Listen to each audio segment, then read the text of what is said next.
Bitcoin is money. No other crypto is money. It's the hardest money that we've created in human history.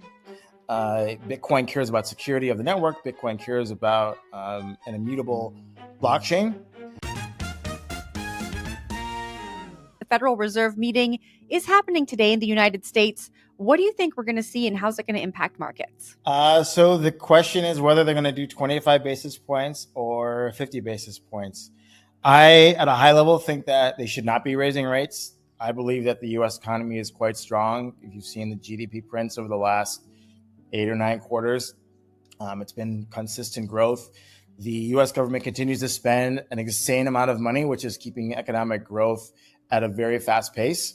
And obviously that helps the election chances of Kamala Harris and her running mate, which I think is the goal of the current Democratic administration. So the Fed cutting rates when you have massive government spending, you have inflation that's above their target, I think it's a mistake. I think that inflation is going to accelerate into the fourth quarter if they decide to continue cutting rates. And I think that the response is going to be, if the markets start to falter, they're just going to do more of it, and they're going to make the problem even worse. So if they do 25 or 50 and the markets react opposite of what they believe, so I think everyone believes that the markets are going to go up. If the more they cut, the more the markets go up, whether that's stocks, bonds, cryptos, all that kind of stuff.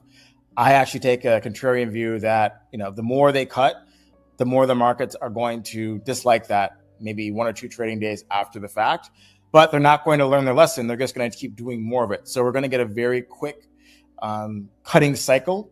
So that's kind of my view. So I believe, and I've written extensively about this, that the most important macroeconomic variable is the dollar-yen exchange rate. And so the dollar-yen exchange rate weakened a lot because the BOJ kept rates at 0 or negative, and the Fed and every other major central bank raised rates starting in March of 2022. So the differential widened a lot. Dollar yen went to about 162 on the top side. And then a few things happened. The Fed signaled that it was ready to start cutting rates in the summer of this year. And the BOJ indicated that it would start raising rates. And it did raise rates 15 basis points on July 31st. And we saw the subsequent week, markets were down 10% around the world. You had sort of almost like a financial panic because the dollar yen strengthened so much, and so much leverage was removed from the system because those who borrowed yen had to quickly cover it to make sure they didn't lose too much money. So if the Fed's going to do 25 or 50 or however many basis points it's going to do, and now in the subsequent meetings, it's going to continue to narrow that differential. Dollar yen will continue to strengthen. The yen strengthens. The actual nominal value goes down, and people continue to unwind positions, which removes leverage from the system. Stocks go down. I think yields go up. I think crypto, sort of TBD. At the end of the day, the authorities will respond with printed money if there's a financial calamity. So whether or not Bitcoin and crypto gets ahead of that by saying, okay, well, rest of the markets are melting down, we believe that there's going to be financial stimulus. So instead of like going down with the NASDAQ, Bitcoin goes the opposite and starts rising, even as dollar yen strengthens and the rest of the global financial markets collapse. So that's kind of my view. I think dollar yen goes to 130 very quickly if the Fed does 50. It indicates via their dot plot that they're going to do even more. And I think that's the major sort of calamity that is staring global financial markets in the face. I think if we get sort of a massive sell-off, people sell what they can, not what they want. Bitcoin's a very liquid asset. People have a lot of illiquid assets on their books, especially if you're an investment manager. So if you have some Bitcoin, you dump it. If the basis comes down even further than where it is today, sort of that's the difference between Bitcoin and futures contracts. You see large hedge funds like Millennium and these pod shops who put on this basis trade, starting with the ETF launch earlier this year, unwind those positions and sell Bitcoin spot into very illiquid markets. So I think Bitcoin goes down with the rest of the markets, but quickly, as we sort of see a financial collapse in the early stages, Bitcoin will say, okay, I believe that the markets will respond positively to more printed money. Janet Yellen and Jay Powell can afford a financial collapse a few weeks before the election, especially if they want Harris to beat Donald Trump. Bitcoin currently right around 60 grand. If we get 50, where does Bitcoin go? If we get 25, where does Bitcoin go? Do you have that specific of a prediction? I think 25 no, unchanged, not much is going to happen. I think that's sort of, everyone expected 25. I think if they go 50, that will be nuclear catastrophe for financial markets 1 or 2 trading days after the effect. You'll see a massive rally and everything because everyone believes that the more they cut rates, the better. But I actually think it points to a deeper rot in the global financial system, and that will come through in much more depressed prices after the fact. Samson Mao was on Markets Daily recently and predicted that Bitcoin could hit $1 million in 2025. What do you think of that prediction? Could it hit $1 million next year? Sure, but I don't think it will. I still have I have $1 million price target. I'm more of a 2026, 2027 sort of person. I think next year we really get a ramp up in fiscal spending, regardless of who wins the U.S. election. And if the U.S. dollar declines a lot, then China has room to enact stimulus as well and keep the yuan stable. And then you have the rest of the other major central banks are following in the footsteps of the Fed. They look at the Fed, oh, they're easing, so we can ease too. We can do as much as the Fed is, and our exchange rate isn't going to get trashed. And so that's what I think happens once you get the new president, whoever it is in the U.S., because both Harris and Trump are committed to spending lots of money. Trump is committed to cutting taxes, and Harris is committed to welfare payments. I don't know how long this cycle is. Really, it depends. But I believe that if you think about the global reserve currency, the US dollar, and all the wars and all the spending that needs to happen to keep the system intact, we're at this precipice where you can go either way.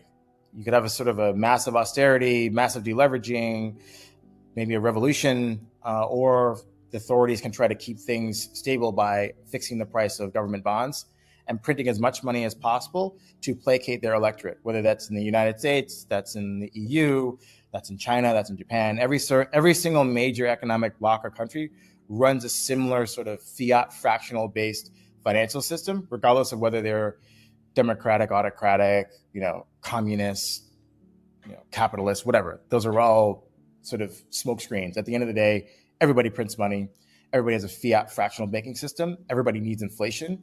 Everybody needs to take their savers' wealth and steal it so that the government can afford its spending programs, whether that's to fund wars or that's to do, Green New Deals, or it's to onshore production, or it's climate change policies, or it's, welfare payments to the poor individuals who are losing out in sort of this economic transformation, AI and all this kind of stuff.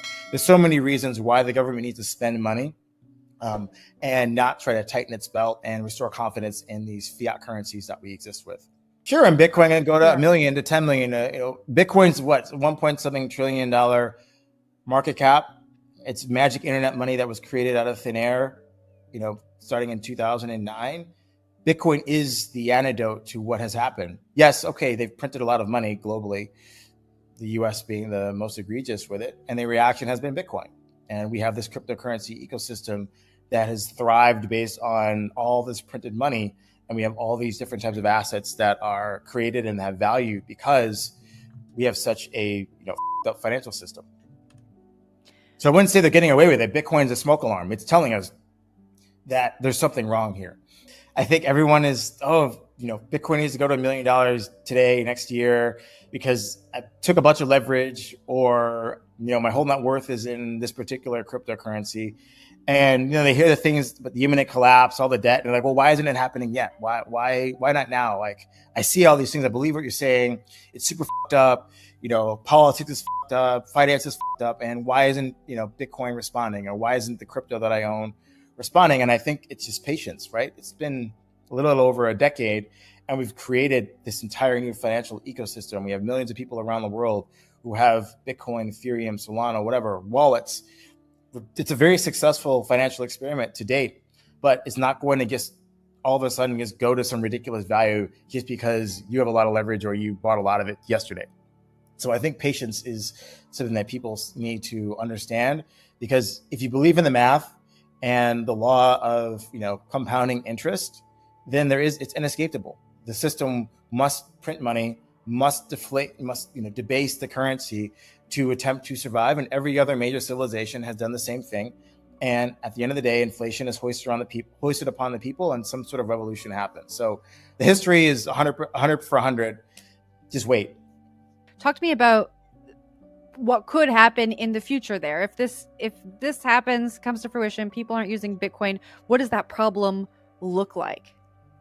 It looks like revenue from miners goes down. It looks like, how do they afford the CapEx, difficulty adjust, that kind of thing. I mean, I think it's a very long tail sort of situation if we don't have any use cases for Bitcoin. And obviously that's sort of why I love ordinals and, Bitcoin layer 2 DeFi, all these sort of things. Like, let's pay the miners, let's do something with this thing and create some usability for people so that people are using it, people are spending money, and we sort of take this problem and remove it as a problem from the future. Where do you rank in terms of Bitcoin maxi, Ethereum, openness to DeFi? I'd love to hear just kind of your general, what kind of coiner are you? I'm a flexi coiner, but I think if I think about the taxonomy of how I look at crypto, Bitcoin is money. No other crypto is money. It's the hardest money that we've created in human history. Bitcoin cares about security of the network. Bitcoin cares about an immutable blockchain.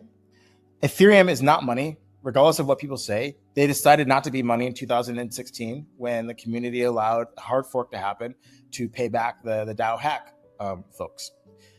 Ethereum wants to be the best decentralized computer ever, and it is so far. I put Solana in that camp. Obviously, I'm a big Aptos person right now. They're also trying to enter this sphere. And then you have a lot of other applications. So they want to do something on one of these networks. Decentralized finance is something I'm very passionate about because I believe that the rest of the world should have access to financial products at the ease of going on the internet and clicking a few buttons, which is not really the case for most people out of the United States and Western Europe. They have pretty f***ed up financial systems. That's why DeFi makes sense for those folks. So I like all this stuff. It's all an experiment.